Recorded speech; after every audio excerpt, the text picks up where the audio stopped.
சென்னை தீநகரில் தனியார் வங்கிக்குள் புகுந்து வங்கி ஊழியரை நபர் ஒருவர் வெட்டியதால் பரபரப்பு ஏற்பட்டிருக்கிறது. இந்த சம்பவம் தொடர்பான மேலதிக தகவலை செய்தியாளர் சாலமன் வழங்க கேட்கலாம். சாலமன், வணக்கம். இந்த வங்கி ஊழியருடைய தற்போதைய நிலை என்ன சாலமன்? இந்த கோர சம்பவத்தில் ஈடுபட்ட நபர் பிடிபட்டாரா? விவரங்களை பதிவு பண்ணலாம் சாலமன்.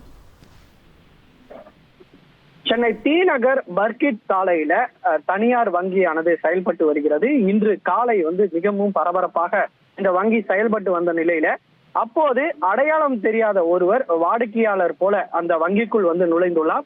அப்போது திடீரென அவர் கையில் வைத்திருந்த சிறிய கத்தியை எடுத்து அவர் வங்கி ஊழியர் ஒருவரை வெட்டியதால அவருக்கு காது பக்கம் வெட்டுப்பட்டுள்ளது.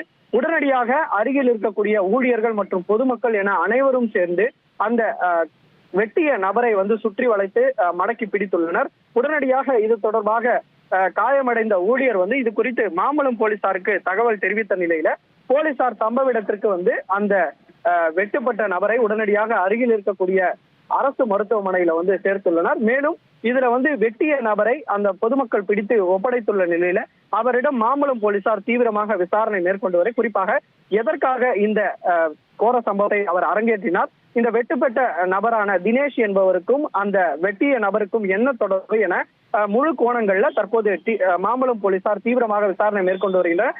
மேலும் இது மட்டுமின்றி அங்க இருக்கக்கூடிய சிசிடிவி காட்சிகளையும் தற்போது மாம்பலம் போலீசார் ஆய்வு மேற்கொண்டு அவர் எப்படி உள்ளே நுழைந்தார், எங்கிருந்து கத்தியை எடுத்து வந்தார் என்ற கோணங்கள்ல தீவிரமாக விசாரணை மேற்கொண்டு வருகின்றனர். இதனால அப்பகுதியில சிறிது நேரம் பரபரப்பு நிலவி வருகிறது.